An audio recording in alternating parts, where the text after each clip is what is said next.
Power outages are expected to continue for a second day today as Eskom warns that planned rolling blackouts will continue for the week.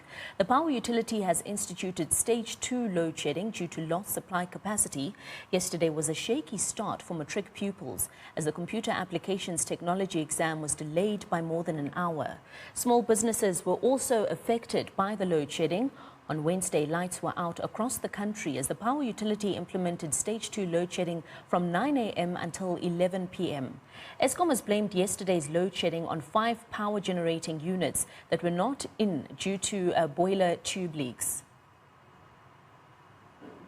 Well, let's stay with that story now and go live to our reporter, Linda Mnisi, who joins us from the Johannesburg CBD. A very good morning to you, Linda. I understand that you're there to give us a clear picture of how the load shedding has affected small businesses and motorists as well. I mean, in the intro, we spoke about how the load shedding has affected the matric examinations that got underway yesterday, the computer science paper that was being written. Talk to us about how business owners have been affected as well.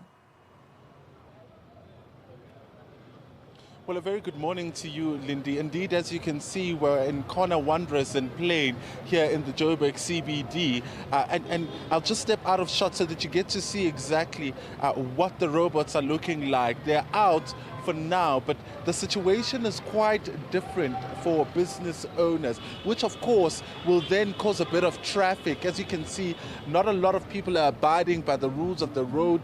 The stop and go is a bit of a problem because the robots are out right now. But for small businesses, the issue is quite different because we managed to speak to a lot of them a bit earlier, and they said that they didn't know, in fact, that there would be load shedding, which really speaks to the issue of communication and how Eskom chooses to communicate with the residents and small business owners. I'm going to ask Morena to just come with me so that you get to see a brief, view of what the businesses are like here in Joburg CBD. It seems like it's business as usual, and a lot of them are really just going about their day, making sure that they deliver services to each and every person that may require the services. A lot of them did not want to come and speak to us on camera, but what we're getting from them is that, they don't know how to prepare because they really did not know about the load shedding that would take place. Also, they're complaining, or rather, we're hearing issues around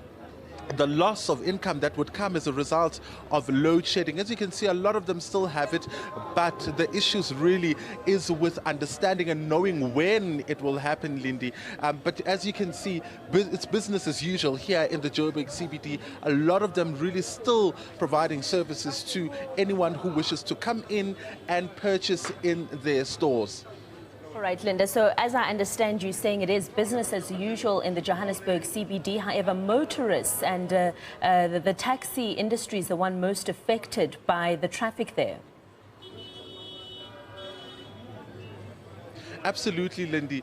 Because of some of the streets that are affected, of course, traffic lights will be out, and that means that there will be indeed a lot of traffic. What we're seeing here in Wanderers, Corner Plain and Wanderers, is that not a lot of motorists are actually abiding by the rules of the road due to the fact that indeed there is no electricity and the traffic lights are off. I'm going to ask Morena to just give you one last glance of what the traffic lights are looking like and some of the cars perhaps that are just making their way into these streets and the small streets here in Joburg CBD. A lot of them still out, and which means that there could be traffic, but we didn't see much delays earlier on today. As we were driving in, it was quite smooth, but of course it's just one of those roads that are affected at this particular point.